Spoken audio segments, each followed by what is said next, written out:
لله الأسماء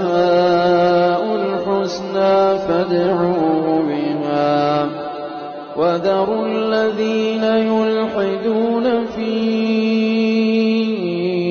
أسمائه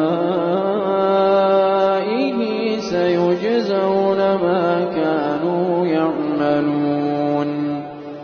وممن خلقنا أمة يهدون بالحق وبه يعدلون